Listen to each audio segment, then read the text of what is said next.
Hello everyone, welcome back to part 2 of our navigation series. As I was saying previously, basically this series is going to take us through all sorts of different types of flight planning on basically the same exact flight multiple times. So we're going to be traveling from Groton, New London up to Hartford, Connecticut using the pilotage technique. For those of you who saw our part 1 of this video, you probably already saw kind of the general gist of our flight. We're basically going to be taking off. I'll go ahead and flip on my handy dandy little notepad here. We're going to be taking off and proceeding basically directly along a heading of about 324 or so, getting ourselves up to 2,500 feet. Once we do so, of course, we're going to be looking for some radio antennas. It should take us about 6 minutes to get there. Afterwards, we're going to go see if we can find two highways intersecting each other. I think that's going to be very challenging to spot, but you never know. Sometimes we get lucky. And then last but not least, we're going to try to identify Route 2, and we're going to actually take that all the way to our destination in Hartford. If our calculations are pretty good, which I wouldn't be too concerned with, again, given this kind of a flight, it should take us about 21 minutes from the moment we take off to the moment we set back down. So I'll go ahead and switch modes here to elapsed time. Go ahead and hit the control button, and theoretically, that should get that rolling. Let's go. Now, one of the neat things about pilotage is when we do the other types of navigation, pilotage is always kind of the go-to as far as resetting things. I'm actually going to go ahead and move my controllers gently to the right there, waiting for a rotation speed of right around 55 knots. That seems to get us airborne pretty efficiently. There we go, lift up that nose, and we're going to have to adjust for a little bit of a crosswind, which is not too atypical for this particular location. Again, I'm just using a little bit of gentle rudder. Now, in this particular aircraft, you can take off with or without flaps. There's really no consequence if you choose to not to, unless, of course, you have an extremely short runway, in which case the consequence is the end of the runway that you're going to be smacking into, but I wouldn't worry about it too much. All right, now that we're airborne, if you took a look at my notes, it says we're going on a heading of about 324, and we're trying to find some radio antennas. So fingers crossed that we can identify them. The good news, though, is we have our little elapsed timer over there, so we can keep pretty good track of how we're doing so far. One thing I did say when we were doing our planning is we're expecting a speed of right around, I think it's about 85 knots or so, which is a pretty aggressive cruise climb for this particular aircraft. Let me go ahead and make sure my mixture is set correctly. Give it a little tiny tug, just to kind of give us that best power. Stick my head up just a teeny tiny bit, and then we can see beautiful Groton, New London. Just kind of peek out my window. I'm sure these folks absolutely love it when we go tearing above their houses like this. I remember flying down here one time in the real world and going, oh yeah, that's going to be fun if you were a jet or something like that. Fortunately, you don't usually have jets taken off from this particular location. There we go. Okay, so first things first, within 4 minutes or so, we should be crossing some radio antennas. Did you hear my last? Now, looking out front of my window here, I'm not going to lie, I don't see radio antennas anywhere. So our effort to go ahead and attempt to fly using the pilotage method is already kind of not working so well here. The good news is I do actually recognize that major intersection as far as that highway down there goes, so we're not completely lost yet. The other thing is, taking a look at our chart, from which we did a little bit earlier, we know pretty well off that we're pretty darn close to that location anyway. But you can already see that while the pilotage technique should theoretically work, the reality is things don't work nearly as well as you hope them to do. I'm kind of taking a peek out my right-hand side and just kind of studying real quick. This is Route 95 we're crossing, and those radio antennas should be visible by this time. So we're just going to continue climbing at about that 85 knots or so, and we're just going to cross our fingers that we identify them. Remember, our emergency procedure in the event that we get lost is to basically take ourselves straight west, intersect the Connecticut River, and then come swinging back all the way around the other way. So hopefully that works out for us pretty well. Go ahead and hide my little cheat sheet there. We don't need to look at that right now. And then we'll go ahead and plan. Okay, I'm still not seeing those antennas, which is very problematic. So you can already see that for people in the real world, those antennas would be nice and neatly visible. For us in the flight simulator, it was not a good waypoint to select because we simply cannot find it visually. So fortunately for us, there's actually the teeny tiny little lake, and I happen to know in the real world, the antenna actually sits in the south side of that lake, so we're not terribly lost yet. We're just in a situation where we have to improvise. Again, having that chart in your lap that you're ready to access at any given time is really what's going to be the difference between a successful flight and getting horribly lost. Now, if we're using the dead reckoning technique, which we'll take a look at next week, it's going to be much different because we can fly basically in a straight line. That stack would basically act as our distance and speed reference, which in this particular case, I'm not too worried about. Not operating the autopilot today. It's just one of these kind of flights and one of these little planes like this. It's just so much more relaxing to fly it by hand. And again, it's just kind of enjoyable kind of looking around, seeing what we can see. Oh, you got them all and everything like that. and getting a good look over here. Of course, in the real world, you don't want to be flying too close to radio antennas, because when you do so, the aircraft tends to collide with them because you don't see the little teeny wires that hold them vertically. All right, there is our cruise altitude of 2,500 feet. Going to go ahead and let the nose come down.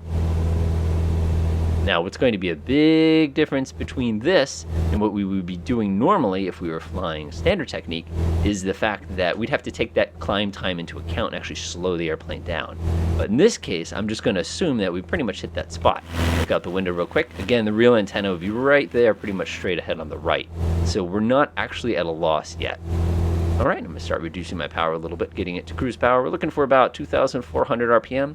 That's going to get us a pretty darn quick cruise. When we do our tutorial with the Dead Reckoning, we'll be taking a look at just where I get that number from. We'll be looking at an actual POH. Like I said, that's going to be a very long video. And we should be crossing the edge of this lake, which is where those antennas would be. Like I said, right around 6 minutes, 21 seconds, which means we're nice and early.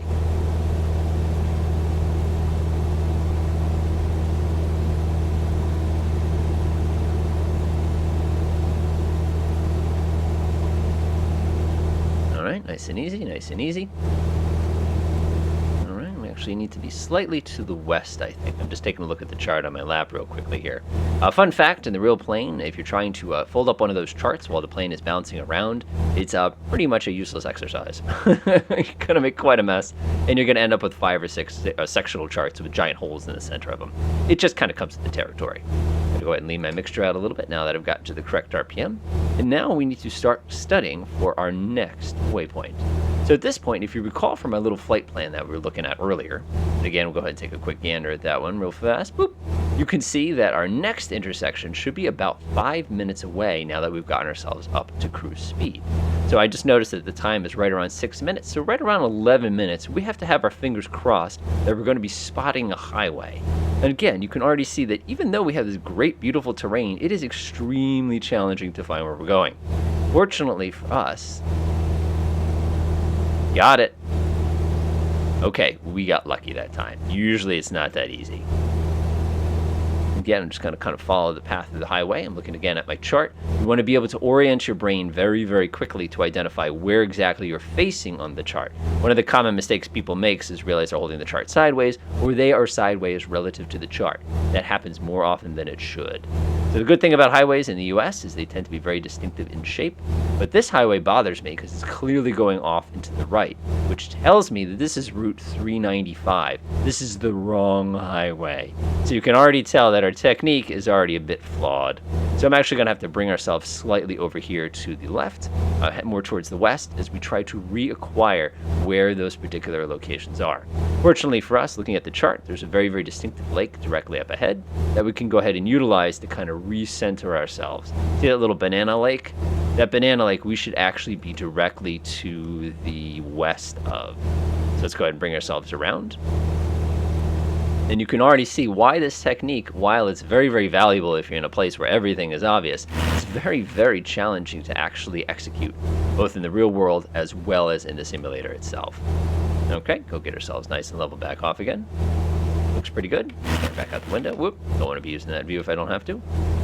All right, let's see if we can find what we're looking for here. Distinctively shaped lake on my left. Move my head to the right. There's the Connecticut River. Pretty obvious.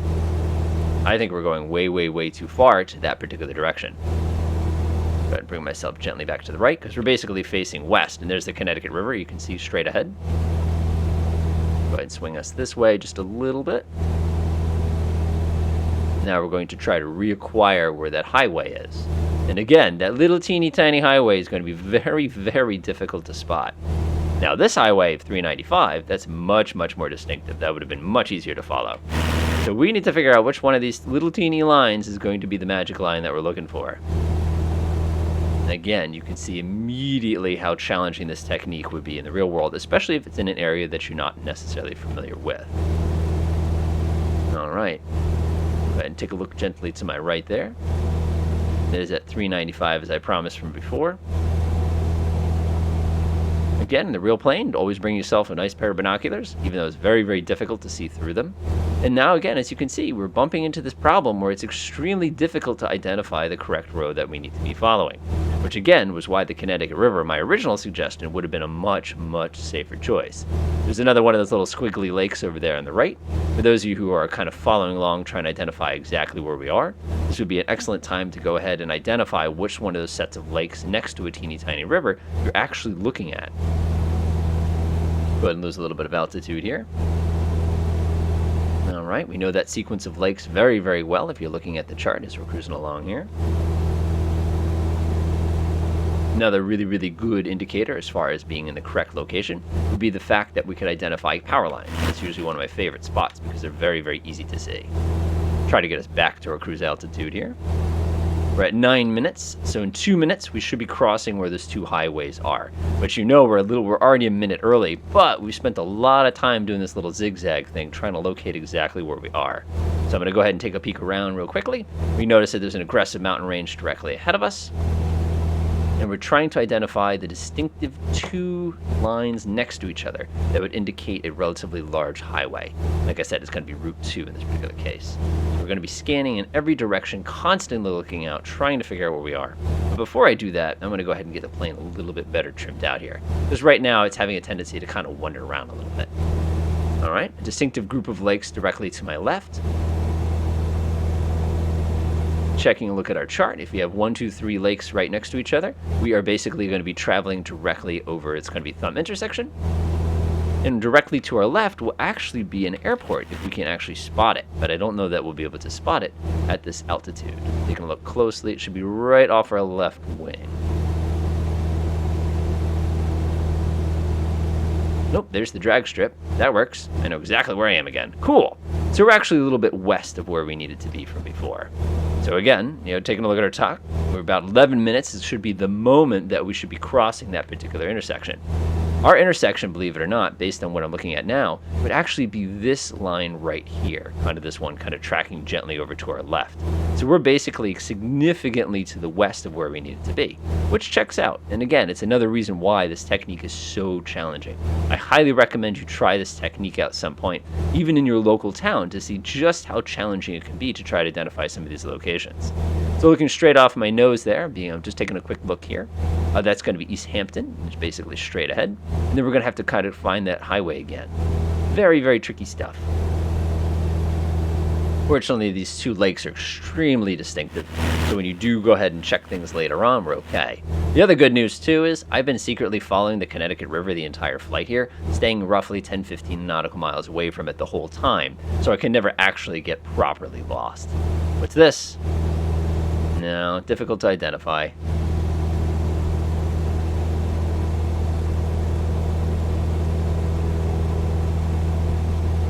Yeah, you can see very clearly here. Now imagine if your visibility was only 10 nautical miles. I'm getting a little too close to the river again. Imagine if you didn't bring a pair of binoculars with you.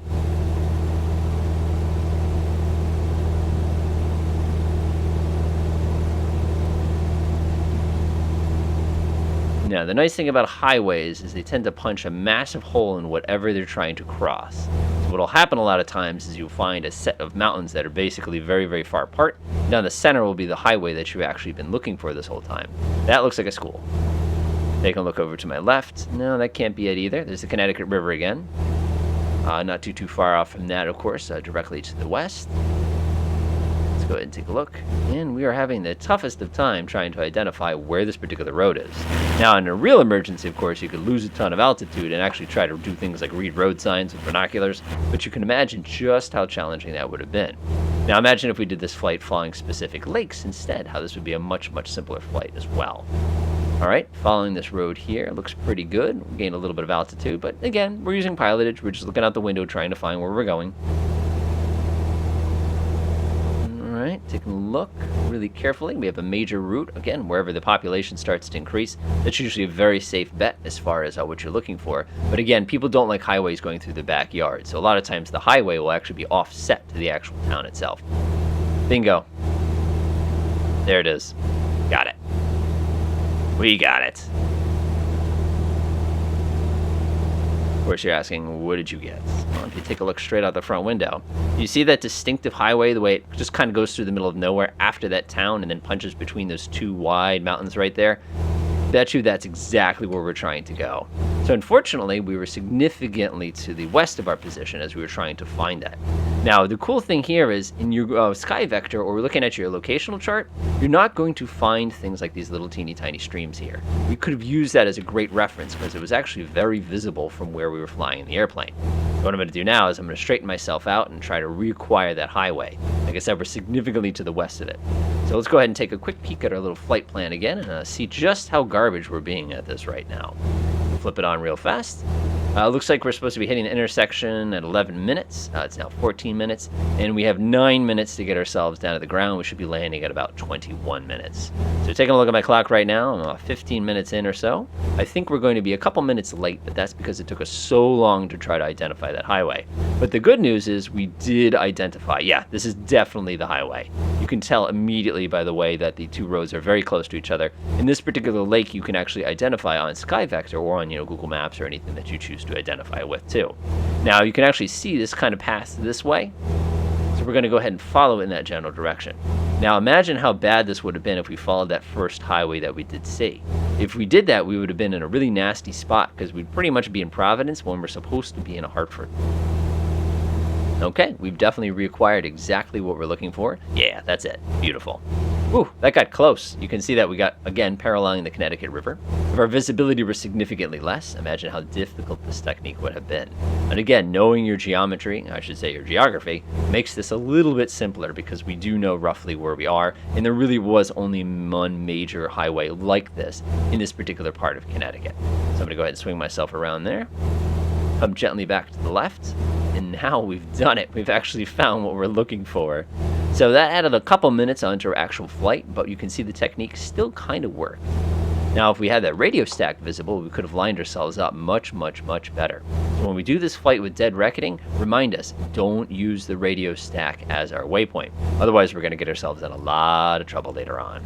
Yep, that's clearly the river. I'm looking at my chart again. You can see there's this really distinctive little squiggle that kind of goes through it, and then it starts pulling itself aggressively to the west. Now, an interesting fact here is there's actually a VOR station on the mountain that we're about to cross over the top of. And if we're really, really lucky, you can actually see where the VOR station is because they have to cut out a bunch of space around it in order to be able to see exactly where that particular location is. Keep in mind, too, VOR stations are usually at high altitude so that they get a better coverage range than they would otherwise. All right, so there's definitely our highway. You can see it cutting through right there. There's actually an incredibly long hill right here. It's actually pretty wild. Okay, we could probably identify this mountain, but that works pretty well for us. And now it's time to go ahead and start thinking about a landing. So, now that we've crossed this particular position, we know we've got about 5 minutes to go. Can we visually identify what our final waypoint is before we start descending? Remember, if you're ever in a situation where you do get lost, I always recommend immediately start getting some altitude, start circling in place, and don't be afraid to call air traffic control.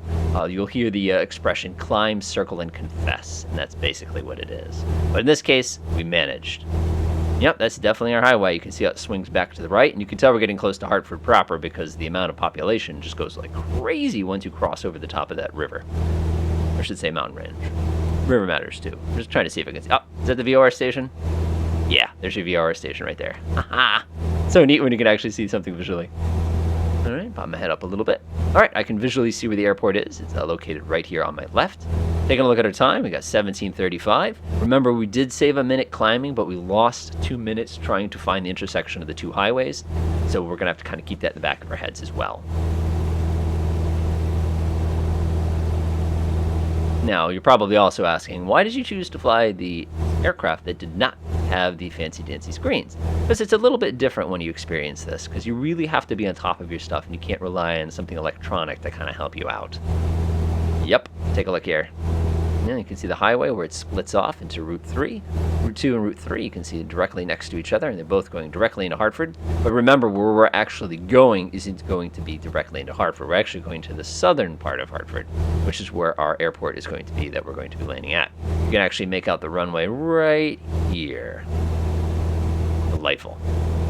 All right, start pointing us in that general direction.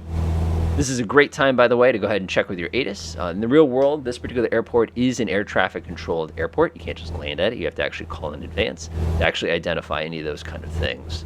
You know, we could come over here, of course, we could set to nearest mode. We could actually do one of these things. We could do enter, and of course, it would give us any critical information that we would need. For example, you'll notice it gives us our ILS codes if we needed one. If there was multiple pages, we could do that. And then usually, of course, it would provide you with any sort of ATIS information if you needed it as well.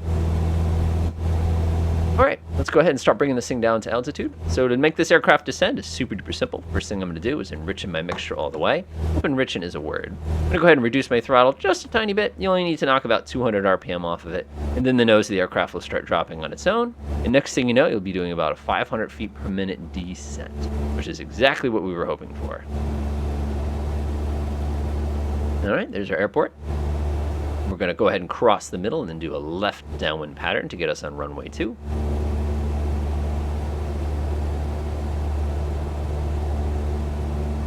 Getting bounced around a little bit, but nothing too serious. Looking pretty good, looking pretty good.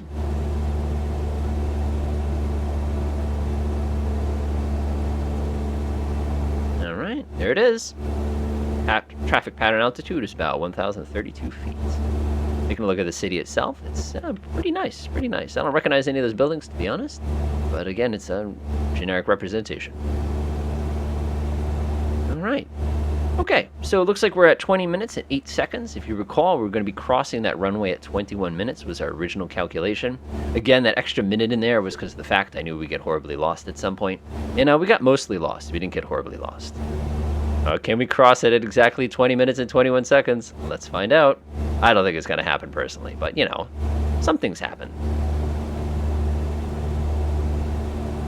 Pretty good. Got to get my descent rate up just a little bit. I'm coming down a little bit too slow. We really need to be at 1,030 feet by the time we cross the center of the runway. All right, I got 15 seconds to get to the airport, and my calculation will have been correct. Again, I didn't do these videos in reverse order. I actually did them in the order that I said I'd do them. Because again, you have to plan these things out before you try them. Let's see what we got. And 21 minutes. Oh man, I was like 25 seconds late. You gotta admit, that's pretty impressive given the fact that we got horribly lost. But if I did not have that chart basically directly next to me helping me out this whole time, this could have gotten really bad. We could have gotten really stuck. But at the end, you can still see that pilotage is still a viable technique. Had we taken off from New Haven, what we really could have done is literally just basically flown all the way down here, following the river straight up. Also, all those little lakes are going to be much better waypoints for us than what you probably saw when we went ahead and flew the regular part trying to find those highways. They're just too difficult to identify from the air, so that makes things extra challenging for us. All right, okay, here we go. Looks pretty good. 1,030 feet. Go ahead and take my left turn. First notch of flaps. I love Cessnas. You really got to stomp on the rudder in order to make this thing turn smoothly. This is a towered place, so normally we would request permission before doing this, but that's okay for us today. All right, we're going to line ourselves up with this lake. The sky looks beautiful today. Looks pretty good. Give myself a little bit of RPM. Got to be slowing down. Oh, lose a little too much altitude in that turn. Not paying attention to my instruments. Looks good. Go ahead and knock myself a notch of flaps. Approach speed on a Cessna 172 is right around 65 knots. The trick here is you got to go about 65 on final. You don't really have to go 65 on the way down. The important thing is, obviously, don't exceed your critical flap speed, which will do all sorts of nasty damage to the actual aircraft. All right, that's looking pretty good right there. We want to get to about a 45-degree angle. Lovely. All right, I'm going to go ahead and stomp on my left rudder as I go ahead and jerk the ailerons over. Put in that last notch of flaps. Something I miss already was in the old Cessnas, you actually had 4 notches of flaps. And the new Cessnas, you've only got the 3, which is kind of depressing, but hey, it works.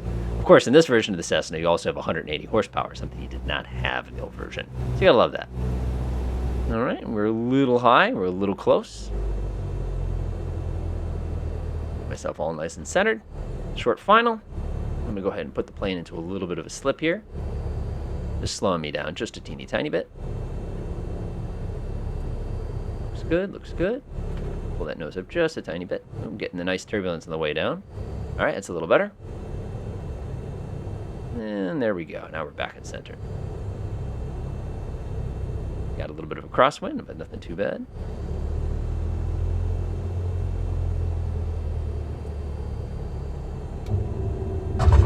Nice. In the real world, it's always so much bumpier than that. All right, so hopefully this video was helpful as far as using pilotage. The key things that you want to watch out for when we're doing that is make sure you don't pick roads as waypoints.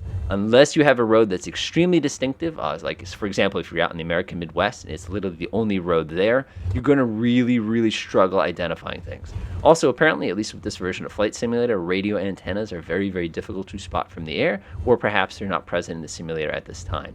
So as a general rule, I would recommend using airports as waypoints. I would recommend using lakes. Rivers are very beep, beep, beep, very effective as well if you need to use those.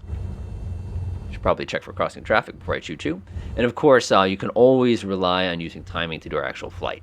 So in this case, we ended up with right around 25 minutes. Our total flight time was about 21 minutes 15, which is not terrible given the fact, okay, now I've got myself in a bad spot, which is not terrible given the fact that we did get a little lost trying to identify where that intersection is. We pointed out some helpful tips, such as highways always go into the lowest places in terrain, so they're usually easier to spot than, off roads or service roads or town roads or anything like that. And of course, when you're doing pilotage, if things don't go right, you can always circle, you can always climb, and if you do have air traffic control access, you can always call up air traffic control, say, hey, I goofed up, can you help me out here? And hopefully they'll get back to you quickly. All right, hopefully this video was helpful. Next time we'll take a look at Dead Reckoning, which is going to be a significantly longer series of videos because there's a tremendous amount of preparation that goes into doing Dead Reckoning well. Enjoy.